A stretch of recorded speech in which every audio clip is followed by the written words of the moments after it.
Bueno, hace algún día nos enterábamos que el Centro Internacional para la Promoción de Derechos Humanos de la UNESCO daba un informe que desprendía datos que realmente son alarmantes y tienen que ver con nuestro país. Si bien el informe obviamente es mucho más amplio, en relación a nuestro país decía que la Argentina es el segundo país con más casos de ciberacoso infantil en América Latina. Hemos hablado del bullying, ayer incluso hablábamos de cómo el bullying afecta también en nuestro país y vamos a hablar del tema con nada más y nada menos que un entendido, Miguel Conocente, que es psicólogo, a quien tenemos en línea. Miguel, buen día. Fernando Costabile y Claudia Durán te saludan. ¿Cómo estás? ¿Qué tal? Buen día a ustedes y a la audiencia. Bueno, sin duda hay temas que nos duelen, que uno entiende que por la pandemia tal vez las cifras bajaron, pero vuelta a la normalidad da la sensación que incluso se han incrementado. Hablamos del bullying, por ejemplo, que es un tema muy doloroso para los chicos que lo sufren, ¿no? Y para la familia en general de los chicos que lo sufren en caso de que lo sepan, pero también hay una situación que a veces los papás y las mamás no lo saben. ¿Es así, Miguel? Sí, a ver, a mí me gusta más llamarlo acoso escolar, porque me parece que es un poco más preciso el término. Uh-huh.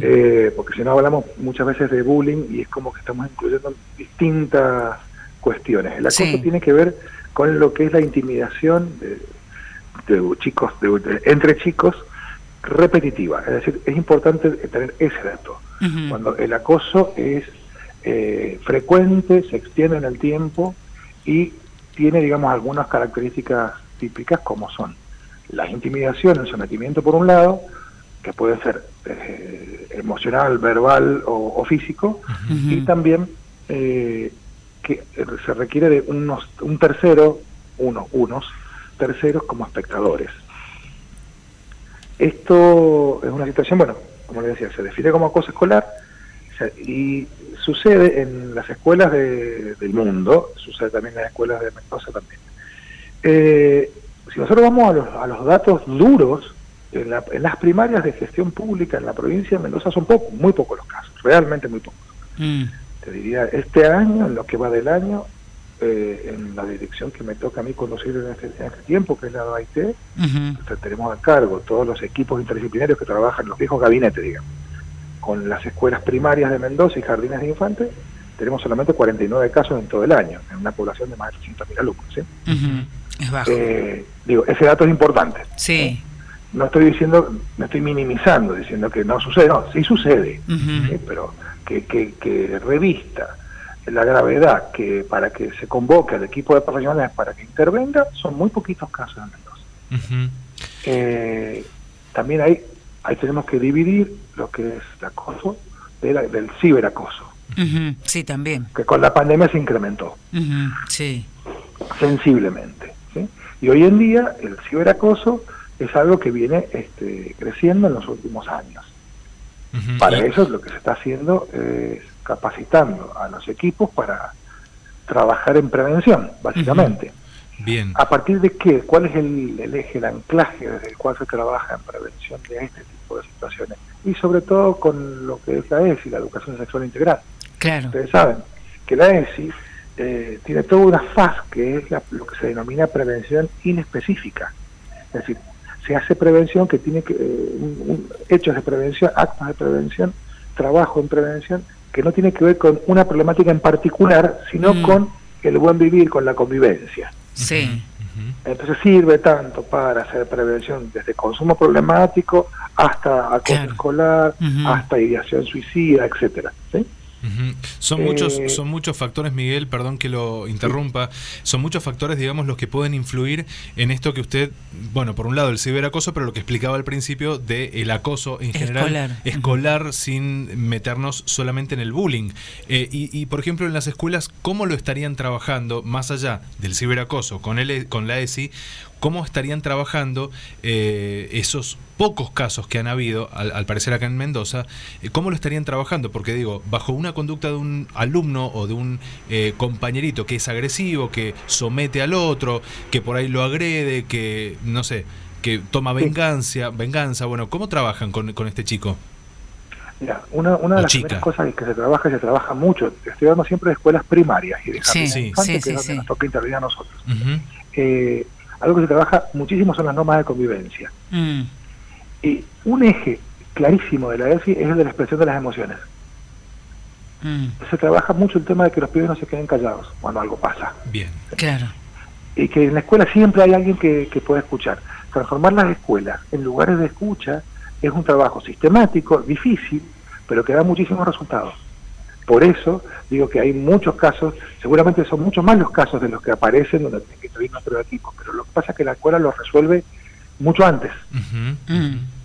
Entonces no es necesaria la intervención del equipo profesional. Bien. ¿Por qué? Y porque los pibes dicen que algo está pasando y el docente lo resuelve en el aula. ¿Sí?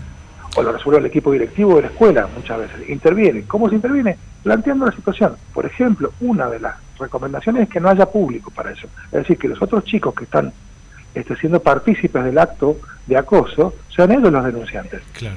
Claro. Y no que estén arengando la situación o aplaudiendo o celebrándola, claro. Tal cual. Exactamente. Que es fundamental, porque si no se termina generalmente de configurar la situación de acoso. Y Miguel, público. Y preguntando un poco, ya como psicólogo, que es lo que también usted obviamente es en la tarea que trabaja, ¿cómo hacemos nosotros para entender si nuestro hijo, digo, si por ahí hay fallas de comunicación y eso es real, o por ahí por temor los chicos no quieren hablar, nuestros hijos, nuestras hijas, ¿cómo hacemos para establecer ese nexo necesario para entender que puede haber una situación de acoso? Digo, la comunicación es fundamental, pero a veces no se da. El que no se dé puede suceder, pero es importante que nosotros desde el lugar de adultos mantengamos la puerta abierta. Uno puede decir, bueno, ¿cómo te fue hoy en la escuela? Y el chico comenta algo, y uno escuchó algo un poco raro y pregunta, y el chico dice, no quiero hablar de eso. Bueno, puede ser que no hablemos ahora, lo hablamos después. Uno mantiene la puerta abierta. Que el chico sepa que hay en el adulto que está allí alguien en quien confiar, alguien o si no es uno, puede ser otro padre o madre, o puede ser una tía, un tío, o puede ser la docente.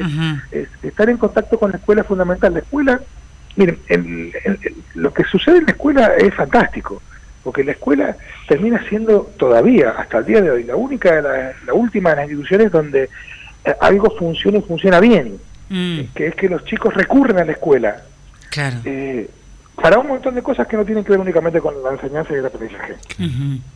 Para esto, por eso, muchas veces estos casos se destapan en la escuela. Sí. Bueno, incluso cuestiones de violencia hogareña, sí, tal cual. Sí. Cuando no hubo clases el año pasado, nosotros decíamos en una entrevista en algún medio, el dato era que había bajado muchísimo los casos de violencia hacia los niños por parte de los adultos. Yo decía, ese dato es mentiroso. Claro, porque no había, los chicos no estaban no podían manifestarlo de alguna manera, claro. Nos estábamos quedando únicamente por las denuncias al 102. Claro, que no era, que en definitiva no es el último dato.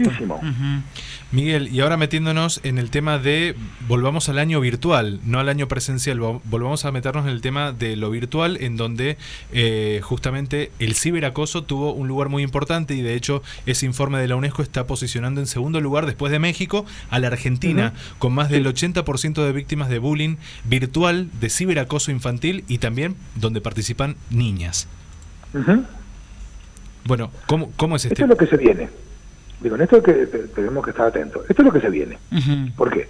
Porque buena parte de la vida de nuestros jóvenes ya está transcurriendo a través de dispositivos virtuales. Sí, tal cual. Por lo tanto, es fundamental, pero a ver, esto es clave, la regulación y el estar muy atentos desde el lugar de los adultos. ¿Por qué? Porque nosotros creemos que, no, está con el celular, no molesta. ¿Cómo no molesta? No, si el chico no tiene que molestar o no molestar. Nosotros tenemos que saber con quién habla, con quién se comunica, qué ve, por qué lo ve, regular eso, cuánto tiempo al día. Porque si no los estamos dejando solos. Sí. Claro. Hay como una cuestión, Miguel, digo, sobre todo cuando tenemos hijos un poco más grandes, por ahí entendemos de que si está en la casa con la computadora o con el celular está seguro, y no es así. No es así, no es así.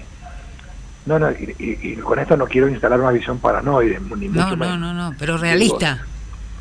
Digo, nosotros no podemos descuidar, así como no descuidamos un chico en la vereda, no podemos descuidarlo con un dispositivo que tiene acceso a redes.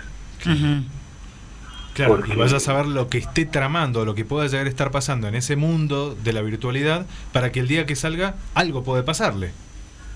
Contactar a una persona o lo que fuere. No, es que incluso pasa en el mismo mundo de la virtualidad. En el mismo mundo también, sí. Claro, estamos hablando del ciberacoso. ¿Sí? Del grooming. En situaciones que no requieren de una instancia distinta de la virtual para suceder. Y entonces es importante que nosotros como adultos estemos participando allí. Digo, las redes sociales de un hijo tienen que ser las redes sociales en las que un padre y una madre puedan participar. Tal cual. Bueno, entonces por poner un ejemplo, ¿sí? Creo que es fundamental lo que decíamos recién, el tema de la comunicación, el tema de poder establecer esos lazos de confianza con nuestros hijos, con los menores, y plantearles lo que les puede llegar a pasar y que ellos lo tomen a bien, digamos. Es parte de la crianza, pero digamos que ellos entiendan a que pueden confiar en papá y mamá o en el adulto que los esté criando, sea el abuelo, el tío, quien fuere, y que ellos puedan contarle qué están haciendo, que puedan establecer inclusive la posibilidad de que los papás o quien esté a cargo puedan acceder al teléfono sin contraseñas de por medio, que puedan ver qué están viendo, dónde, qué páginas son las que miran. Exacto, qué están viendo en YouTube. Digo YouTube por decir una de las redes más importantes, digamos, de divulgación de lo que quieran. Sí, o TikTok, por ejemplo, que es tan o TikTok, bueno, usada por los chicos. Es fundamental que nosotros sepamos en qué está, que tengamos acceso a los historiales. Tal cual. No, insisto, no con una visión paranoide, sino todo lo contrario, con una visión de cuidado. De cuidado. Tal cual.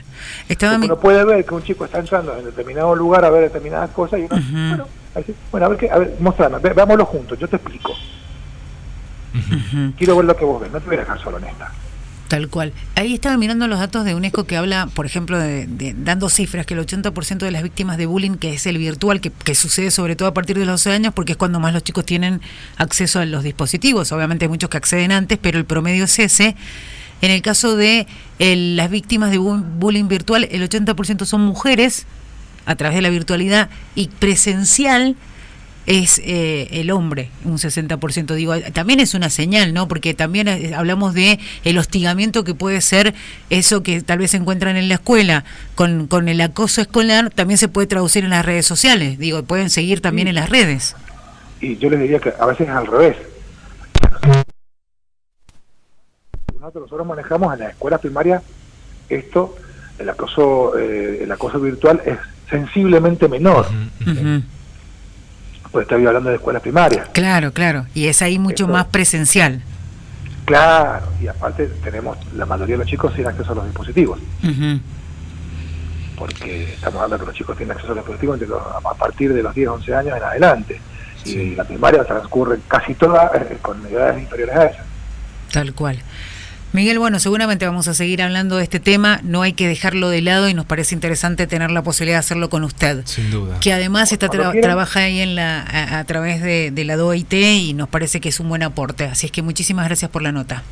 A ustedes por el espacio como siempre, a su servicio. Un abrazo grande. Gracias, Miguel.